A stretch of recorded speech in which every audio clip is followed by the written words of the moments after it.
अस्सलाम वालेकुम फ्रेंड्स, आप देख रहे हैं टैक्स दोस्ती वीडियोस और हम कर रहे हैं comprehensive commentary on with holding taxes part 10। और हम अभी सेक्शन 152 तक पहुंचे हैं और इसका ताल्लुक है नॉन रेजिडेंट से। नॉन रेजिडेंट के हवाले से बहुत सारी बातें कर रहे हैं। जितनी भी ट्रांजैक्शंस जो नॉन रेजिडेंट्स की हैं, जहां पर आपने विथहोल्डिंग करनी है, वो सेक्शन 152 में एक जगह पे दी हुई है। और अगर आप ढूंढ भी रहे हो कि अगर कोई शख्स नॉन रेजिडेंट है, उसको पेमेंट करनी है और मैंने विद होल्ड करना है कि नहीं, तो आपने यहाँ पर आना है और देखना है। और ये जो आखिरी कॉलम है इधर, यहाँ से पता चलता है कि आपकी रिस्पॉन्सिबिलिटी है कि नहीं। तो अगर कैपिटल गेन हो किसी नॉन रेजिडेंट कंपनी को जिसका परमानेंट ऑफिस भी नहीं है पाकिस्तान में, on disposal of debt instrument and government security, यानी बहुत स्पेसिफिक ट्रांजैक्शन की बात हो रही है, इंक्लूडिंग टी बिल्स और Pakistan investment bonds invested through special convertible rupee account, तो आपने उससे 10% डिडक्शन करनी है। अच्छा, अब यहाँ पे फाइलर और नॉन फाइलर का जो है फ़र्क नहीं है, क्योंकि नॉन रेजिडेंट पर्सन है, ये जो टैक्स डिडक्शन उससे हुई है उसको उसको फाइलिंग करने की ज़रूरत नहीं। और मैंने जैसे प्रीवियस भी बताया कि सेकंड शेड्यूल के अंदर कुछ रूल्स रिलैक्स कर दिए गए हैं फाइलिंग के हवाले से, और वो नॉन रेजिडेंट्स के लिए किए गए हैं। और यहाँ पर आप देख सकते हैं कि फाइलर नॉन फाइलर का फ़र्क ख़त्म हो गया, क्योंकि अगर आप टैक्स ले लेते हैं उस शख्स से तो फिर आपका शायद इंटरेस्ट ना हो कि उसकी अगर पाकिस्तान सोर्स इनकम के अलावा दुनिया में वो भी शख्स कहीं और भी कैपिटल गेन कर रहा है, सपोज करें वो इन्वेस्टर है या वो कोई इन्वेस्टमेंट कंपनी है या जो भी है, तो आपका पाकिस्तान सोर्स इनकम यानी पाकिस्तान से जो उसने इनकम कमाई है उसकी टैक्सेशन तक इंटरेस्ट होगा। बाकी तो फिर आपका ओवरहेड खर्चा बहुत हो जाएगा अगर आप उसकी हर एक इनकम का, जो पॉसिबल भी नहीं है, वो रखिए। और इंटरनेशनल लॉ के मुताबिक शायद पॉसिबल भी नहीं है कि आप इस तरीके से टैक्सेशन करें कि हर चीज़ जाने एक नॉन रेजिडेंट पर्सन की, और नॉन रेजिडेंट होने का यही फ़ायदा होता है। आगे जाते हैं, वो कैपिटल गेन कहता है और यहाँ पे इंडिविजुअल और एओपी नॉन एप्लीकेबल है। तो फाइनल कंपनी के हवाले से बात करें कि कंपनी अगर करी है, तो चूँकि इस तरह की इन्वेस्टमेंट जो होती है वो बड़ी बड़ी इन्वेस्टमेंट कंपनी हेज कंपनीज करती हैं, और वो जो है उनको उन्होंने कहा कि फ़ाइनल टैक्स है जितना उनसे डिडक्ट हो गया, यानी 10%, जितना उन्होंने प्रॉफिट कमाया उसका 10%, जितना उन्होंने कैपिटल गेन कमाया उसका 10% डिडक्ट हो गया, तो वो जा सकते हैं, हमारी तरफ से फ्री हैं, एफपीआर वाले कहते हैं। कैपिटल गेन अराइजिंग ऑन, क्योंकि आपको पता है टैक्स लॉज वही बनाते हैं तो वो अपनी कन्वीनियंस देखते हैं, इसीलिए जो रेजिडेंट पर्सन है उनको वो कभी प्रोसीजर से बर्डन करते हैं, कभी डॉक्यूमेंटेशन से उनके ऊपर बर्डन डाला जाता है, कभी टैक्स रेट से उन पर बर्डन डाला जाता है, कभी चालाकी से, और कभी जो हम एक्सपोज करते हैं इस चैनल पे चूने से जो है ना उन पे बर्डन डाला जाता है। अगली category capital gain arising on disposal of debt instrument, government securities की बात है, और इस्लामिक उसके अंदर जो इन्वेस्टमेंट है invested through foreign currency value account, non resident Pakistani rupee value account by non resident individual holding CNIC, NICOP और Pakistan origin certificate, रोशन पाकिस्तान के डिजिटल अकाउंट की बात हो रही है, ठीक है ना जी। और उसके अंदर आप गवर्नमेंट सिक्योरिटीज़ वगैरह अगर होल्ड करते हैं तो आप वो करेंगे, और कैटेगरीज भी कवर हो सकती है, लेकिन रोशन डिजिटल अकाउंट जो नॉन रेजिडेंट लोगों के लिए, जो दूसरे मुल्क में और उनके पास कंप्यूटराइज नेशनल आइडेंटिटी कार्ड है या national identity card of overseas Pakistanis, या जो और नेशनैलिटी रखते हैं लेकिन पाकिस्तान ओरिजिन सर्टिफिकेट है उनके पास, पाकिस्तान से वो बिलोंग करते हैं, पाकिस्तान में पैदा हुए थे, तो उनके लिए रोशन डिजिटल अकाउंट के हवाले से ये है। और इस पर 10% डिडक्शन होगी, और ये फुल एंड फाइनल डिडक्शन होगी, और ये सिर्फ इंडिविजुअल्स और पार्टनरशिप बिजनेसेस को अलाउ होगा। कंपनीज जो हैं, इसलिए यहाँ नॉन एप्लीकेबल लिखा है, वो ये नहीं ओपन कर सकते अकाउंट, इसलिए यहाँ एप्लीकेबल नहीं है। तो मैंने जैसे आपको कहा, ये KPMG की विद होल्डिंग टैक्स कार्ड है, जिसमें उन्होंने बहुत अच्छे तरीके से बहुत सारी बातें बताई हैं, और जो चीज़ें रह गई हैं वो मैं आपके साथ शेयर कर रहा हूँ। कलेक्शन अथॉरिटी में उन्होंने कहा है कि जो शख्स भी ये पे कर रहा हो, तो नॉर्मली रोशन बैंक अकाउंट इस तरह ओपन हुआ है कि नॉन रेजिडेंट लोगों के लिए और ख़ास तौर पे नॉन रेजिडेंट पाकिस्तानीज़ के लिए, जिनको मुबारकबाद इस पे भी दे दें कि अब वो वोट भी डाल सकेंगे, बहुत ज़रूरी है, लॉ बन गया है, तो नॉन रेजिडेंट लोग अब वोट भी डाल सकते हैं। आप ज़रूर अपना वोट एक्सरसाइज करें और अपने पसंद के लीडर्स चूज़ करें। जो रोशन डिजिटल अकाउंट है उसमें जो आप ओपन करेंगे उस पर जो आपसे विद होल्डिंग होगी वो 10% के हिसाब से होगी। और ये जो है इसका फ़ायदा ये है कि आपको ईज़िली आप ओपन कर सकते हैं और फिर मुख्तलिफ़ चीज़ें, प्रॉपर्टी भी अगर आप यहाँ से ख़रीद सकते हैं। फिर पावर ऑफ अटर्नी का भी कल कानून बन गया है कि आप power of attorney online generate कर सकेंगे और बहुत सारी आसानियाँ इसके अलावा भी आपको हुई हैं। तो यहाँ कहने का मतलब ये है कि ये मुख्तलिफ़ ट्रांजेक्शन्स हैं जो नॉन रेजिडेंट्स की हैं और इन पे टैक्स लाइबिलिटी बनती है। टैक्स लाइबिलिटी जब बनती है तो उसको साल के आखिर में पे करना है या ड्यूरिंग द ईयर पे करना है, ये विद होल्डिंग चार्ट से आपको पता चल जाएगा। जो जो ट्रांजैक्शंस भी यहाँ गिवन है वो उनकी विद होल्डिंग साल के दौरान ही होगी, जो साल के आखिर में आप फाइनल के तौर पे क्लेम करके कहेंगे जी मज़ीद मैंने कोई टैक्स नहीं देना, और अगर वो एडजस्टेबल है तो फिर आप उसको एडजस्ट कर सकते हैं। आगे चलते हैं जी। रिटर्न ऑन इन्वेस्टमेंट इन सकू इस्लामिक बॉन्ड, जिस तरह हमने बात की थी, और वही रेट्स हैं, लेकिन ये सब बात हो रही है नॉन रेजिडेंट लोगों के लिए। यानी कि अगर एक पार्टनरशिप बिजनेस है और वो पाकिस्तान में नॉन रेजिडेंट, जिसका मतलब पार्टनरशिप बिजनेस इस तरह नॉन रेजिडेंट बनता है कि वो किसी और मुल्क में रजिस्ट्रार ऑफ फर्म में रजिस्टर हुआ है और उसने ये इस्लामिक बॉन्ड्स ख़रीदे हैं और उनको जो प्रॉफिट आया वो 1 मिलियन से कम आया तो उनसे 10% डिडक्शन होगी और ये उनकी फुल एंड फाइनल डिडक्शन होगी। अगर कंपनी इन्वेस्ट करेगा तो 25% उससे टैक्स डिडक्ट होगा, जो काफ़ी हाई रेट है। लेकिन कंपनीज़ का जो टैक्सेशन का रेट है, यानी कंपनीज़ जो अपने कॉर्पोरेट प्रॉफिट्स करते हैं,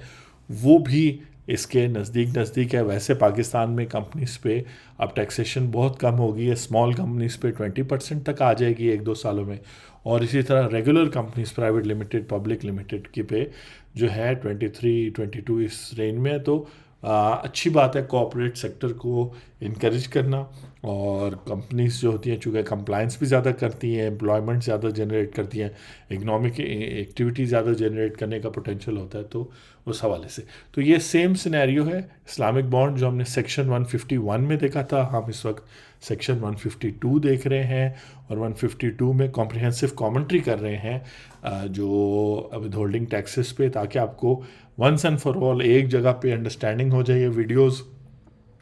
एक दफ़ा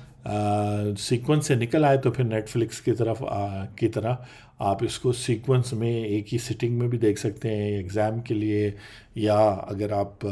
केस तैयार कर रहे हैं, या आप जो है क्या कहते हैं विद होल्डिंग एजेंट हैं, किसी भी सिनेरियो के लिए आप फिर ये वीडियोस यूज़ कर सकते हैं। तो यहाँ नॉन रेजिडेंट्स के लिए सेम वही रेट्स वगैरह दिए हैं। फिर है वो कहता है profit on debt to non resident person not having PE in Pakistan, यानी एक ऐसा पर्सन जिसकी कोई भी पाकिस्तान में कोई ऑफिस, कोई घर, कोई बिजनेस कनेक्शन वगैरह कुछ भी नहीं है, तो उससे 10% कटेगा, और बाकी जितनी भी पेमेंट्स हैं जो आप नॉन रेजिडेंट को करेंगे वो 20% होगी, लेकिन वो एडजस्टेबल होंगे इंडिविजुअल के लिए भी, वो पार्टनरशिप के लिए भी, और कंपनी के लिए भी। यानी कि उस नॉन रेजिडेंट को पाकिस्तान में टैक्स रिटर्न फाइल करनी होगी। और पाकिस्तान बहुत सारे और सिनेरियोस हो सकते हैं जहाँ पे नॉन रेजिडेंट स्टेटस हो। नोट करें यहाँ पे स्पेसिफिकली उन्होंने कंस्ट्रक्शन कॉन्ट्रैक्ट, रॉयल्टीज़, ऑफशोर की बात की है। इसके अंदर बहुत सारे बिजनेसेस हो सकते हैं जो और हों, जो आपको गुड्स एंड सर्विसेज प्रोवाइड करते हैं हर किस्म के, लेकिन वो पाकिस्तान में सिंपली चीज़ें आ रही हैं, आप इंपोर्ट कर रहे हैं, वो इंपोर्ट पे टैक्स उस टाइम डिडक्ट होगा। लेकिन अगर इंपोर्ट नहीं हो रही और आप पेमेंट कर रहे हैं उस नॉन रेजिडेंट पर्सन को, तो फिर जो है आप इस चार्ट के मुताबिक चलेंगे। अगर वो इंपोर्ट करें तो फिर वो सेक्शन 148 के नीचे आएगी। तो मुख्तलिफ सिनेरियो है। अगर वो फ्रेंचाइज बिजनेस है तो वो चूँकि रेजिडेंट बिजनेस बन जाता है, तो वो फ़र्क है। एक और सेक्शन इसके अंदर 152 में 2A ऐड हुआ है, और ऊपर जो सारी बातें हुई थी यहाँ बात हो रही है payment to permanent establishment of a non resident. PE कहते हैं जब आप कोई लेज़ॉन ऑफिस ये होता है कि आपका ऑफिस होता है, आपका ब्रांड है, आपका बिजनेस है, तो पाकिस्तान के किसी शहर में या मुख्तलिफ शहरों में आपके सिर्फ रिप्रेजेंटेटिव्स होते हैं जो बताते हैं कि जी आपके प्रोडक्ट्स क्या हैं, सर्विसेज क्या हैं, लेकिन अगर वो हासिल करना हो तो वो बाहर से मंगाए जाते हैं। तो उस हवाले से वो कह रहा है कि अगर कोई परमानेंट इस्टेब्लिशमेंट है और सेल ऑफ गुड्स है, except where the sale is made by importer of goods and tax under section 148। यहाँ देख लेना, बात हो रही है कि अगर इम्पोर्ट के थ्रू मंगाया है, गुड्स की सेल की है, तो तब तो वो टैक्स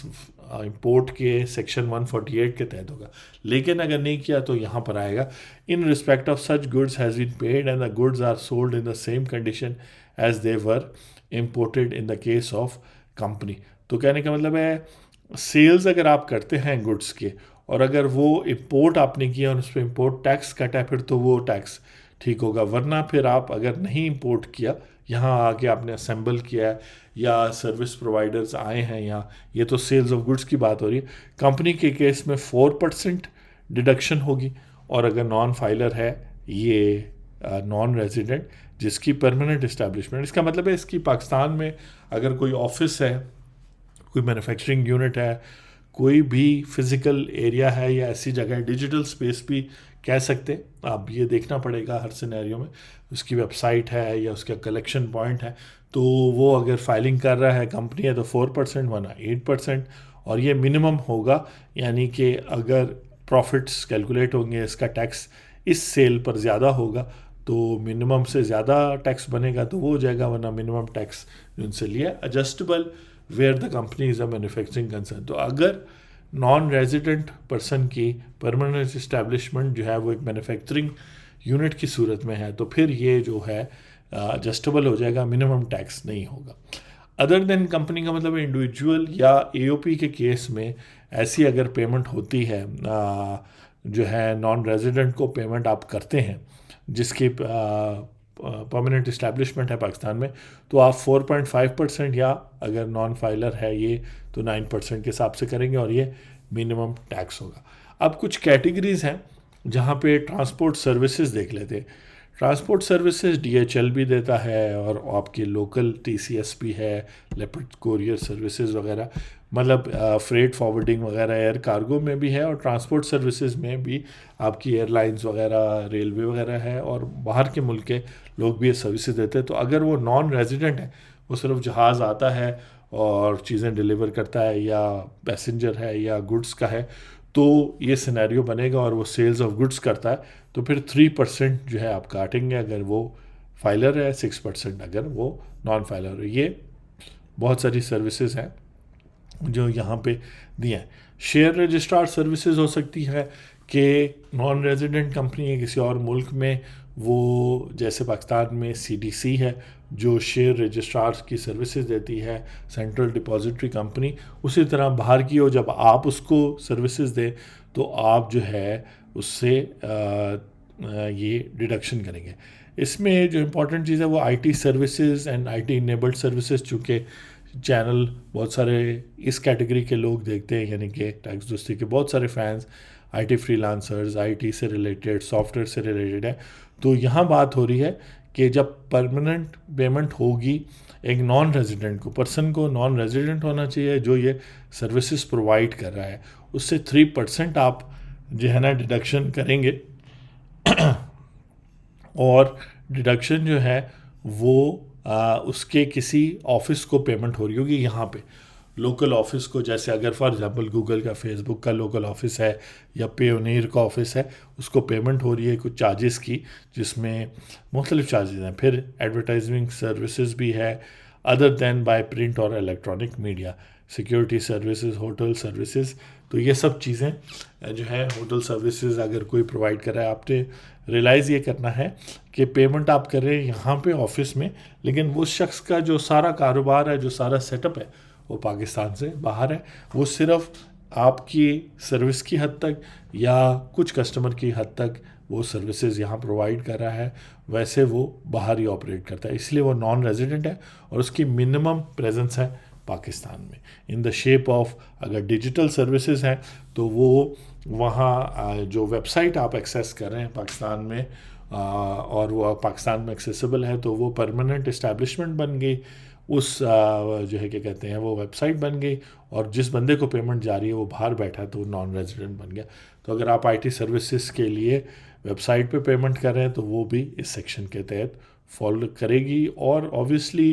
जो है बहुत सारे लोग अनअवेयर हैं, तो इस सारी चीज़ों को एक्सप्लोर करने की ज़रूरत है कि कैसे जो है ना गवर्नमेंट स्लो एंड स्टेडी मुख्तलिफ जो बिजनेसेस हैं उनको कर रही है। उसके बाद बहुत ही इंपॉर्टेंट सेक्शन है 153, जिस पे शायद मल्टीपल पार्ट्स लग जाएं। आप पार्ट 10 देख रहे हैं, comprehensive commentary on with holding taxes. हम इस सेक्शन 152 को कंप्लीट कर लेते हैं, जिसमें हम जो है वो 152(2)(a) की बात कर रहे हैं, जहां नॉन रेजिडेंट है। इससे ऊपर जो सर्विसेज थी या जो इनकम थी वो नॉन रेजिडेंट हासिल कर रहा था और उसकी कोई यहाँ पे फिज़िकल प्रेजेंस भी नहीं थी या कोई पीई परमानेंट इस्टेब्लिशमेंट भी यहाँ नहीं थी। लेकिन इस सिनेरियो में ये जो अभी हम करें, यहाँ पे कुछ ना कुछ उसकी वेबसाइट, उसका ऑफिस, उसका लेज़ॉन ऑफिस इन सर्विसेज के लिए है। फॉर एग्जांपल सीमेंस कंपनी अगर है, वो इंजीनियरिंग सर्विसेज दे रहे हैं, तो उनके इंजीनियर्स यहाँ मौजूद हों या इंजीनियर्स आते जाते हों, तो हम कह सकते हैं कि जब आप उनको पेमेंट करेंगे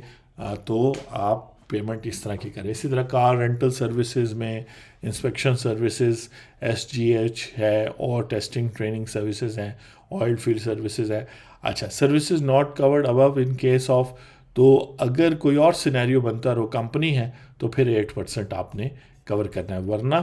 कंपनी को 4% देना था। अगर आप जो है सेल्स ऑफ गुड्स की बात कर रहे थे, और अगर ये बिजनेसेस थे तो इसमें 3% आपने करना था डिडक्शन। अगर इनमें से कोई भी सर्विस नहीं है लेकिन फिर भी नॉन रेजिडेंट है, उसकी परमानेंट इस्टेब्लिशमेंट, और वो कंपनी है, ठीक है ना जी, तो कंपनी पेमेंट कर रही है, आप कंपनी है, आप पेमेंट कर रहे हैं, तो 8% के हिसाब से आपने डिडक्शन करनी है। अगर अदर देन कंपनी है वो शख्स, सॉरी, अगर वो कंपनी है तो 8%, अगर अदर देन कंपनी है तो 10% डिडक्शन करनी है। अगर वो नॉन फाइलर है तो इसका 100% इंक्रीज़ हो जाएगा। एग्जीक्यूशन ऑफ कॉन्ट्रैक्ट्स कर रहे हैं तो फिर 7% है, उससे विद होल्ड करेंगे, वो जो कॉन्ट्रैक्ट जिसके साथ एग्जीक्यूट कर रहे हैं उससे। अब अगर स्पोर्ट्स पर्सन है, नॉर्मल सी चीज़ है, जैसे पाकिस्तान सुपर लीग में भी बाहर के बहुत सारे स्पोर्ट्स पर्सनस आते हैं, तो वो पर्सनस जब आते हैं तो उनके साथ जो कॉन्ट्रैक्ट साइन होता है, वो जब तक मैच चल रहा है, वो है सपोज करें पाकिस्तान में 20 डेज़ रहे, 40 डेज़ रहे, और उनका कोई ना कोई एजेंट पाकिस्तान में ज़रूर होगा, तो फिर हम कहेंगे कि ये जो स्पोर्ट्स पर्सन है ये है तो नॉन रेजिडेंट, इसकी वो जो एजेंट है इसका परमानेंट इस्टेब्लिशमेंट है। उस एजेंट को जब आप पेमेंट करेंगे, अब कोई भी हो सकता है, जिस क्लब ने बुलाया वो पेमेंट कर रहा हो, जब वो पेमेंट करेगा तो वो 10% डिडक्शन करेगा और वो 10% गवर्नमेंट को पे कर देगा। वो इंडिविजुअल और AOP के केस में मिनिमम होगी, कंपनी के केस में वो एप्लीकेबल नहीं है, क्योंकि ये नेचुरल पर्सन होते हैं, तो या तो ये कंपनी इंडिविजुअल की सूरत में आते हैं, या ये एक तरह से 2-4 प्लेयर्स अगर आ रहे हैं तो वो पार्टनरशिप की फॉर्म भी ले सकते हैं। या AOP का मतलब होता है एसोसिएशन ऑफ पर्सन, नहीं है कि वो पार्टनरशिप फर्म हो, वो बेसिकली 2-4 लोगों का ग्रुप भी हो सकता है, उसको association of person tax purpose के लिए कहेंगे, और उससे रेट यही है, आप ये विद होल्डिंग उससे करेंगे। तो आप देख रहे थे comprehensive with holding commentary on with holding taxes. हम सेक्शन 152 तक पहुंच गए हैं, 10 पार्ट्स हो चुके हैं। आप लोगों की इनकरेजमेंट और इस वीडियो को आप शेयर करें जिन लोगों को ज़रूरत है, क्योंकि ये ब्रीफ पार्ट्स में डिवाइडेड है, तो अगर किसी को सेक्शन 152 पे चाहिए तो आप पार्ट 9 और 10 उनके साथ शेयर कर लें, और उसके अलावा आप अपने सवाल वगैरह पूछ सकते हैं। हम आगे मूव करेंगे सेक्शन 153 पे, जो सबसे ज़्यादा यूज़ होता है डिडक्शन के हवाले से, और उस पर बात होगी। लास्ट बात जो यहाँ है, कलेक्शन एजेंसी में उन्होंने कहा है कि deduction of tax by every prescribed person to described in section 153। तो 153 बेसिकली मुख्तलिफ गुड्स, सर्विसेज एंड कॉन्ट्रैक्ट्स पे डिडक्शन के लिए मुख्तलिफ लोगों को पाबंद करता है। वो जो मुख्तलिफ लोग पाबंद हो रहे हैं उनकी जो है क्या कहते हैं लिस्ट हम देख लेंगे, वरना हम सेक्शन जाके पूरा देख लेंगे और उसके अंदर क्लियरली लिखा हुआ है आज के कानून के मुताबिक कि क्या है। तो सेक्शन 153 के हम 2-3 पार्ट्स करेंगे। विद होल्डिंग से पहले हम उस सेक्शन को भी देख लेंगे क्योंकि काफ़ी जो है प्रॉब्लमेटिक किस्म का सेक्शन है 153, तो हम इसको देखेंगे। यहाँ पे वो कह रहा है कि यहाँ भी ये सारी डिडक्शन वो शख्स करेगा, हर कोई नहीं करेगा। आप घर पे बैठे हैं, आईटी सर्विसेज ले रहे हैं या कोई सिक्योरिटी गार्ड की स्पेशल सर्विसेज ली हैं, तो एज एन इंडिविजुअल आप नहीं करेंगे। अगर आप सेक्शन 153 के प्रिस्क्राइब्ड पर्सन में आते हैं, उस लिस्ट में आते हैं, तो है। तो नेक्स्ट वीडियो में हम स्टार्ट कर लेंगे सेक्शन 153 को एक नज़र देख लेंगे और 153 जो टैक्स ईयर 2022 के लिए एप्लीकेबल है, और हम जो है क्या कहते हैं फिर इसमें जो विद होल्डिंग हमने करनी है उसको देख लेंगे। कोई जल्दी नहीं है, लेकिन क्योंकि हम कॉम्प्रिहेंसिव कमेंट्री करने की कोशिश करें। याद रखें ये सारी विद होल्डिंग के बारे में नॉलेज जानना आपका काम है। गवर्नमेंट आपको पेमेंट नहीं करती इसकी विद होल्डिंग एजेंट होने की, लेकिन टैक्सेस से, पेनल्टी से और बहुत सारे हेडेक से बचने के लिए आप अगर विद होल्डिंग आपने करनी है, जैसे आजकल आईटी फ्रीलांसर्स के लिए मस्ट हो गई है, तो ये सारी वीडियोस या जो रेलेवेंट पार्ट है वो देखें और अच्छे टैक्स प्रोफेशनल से या टैक्स दोस्ती टीम से रब्ता करें। ये फ़ोन नंबर वीडियो में दिया गया है नीचे। Thank you very much, take care.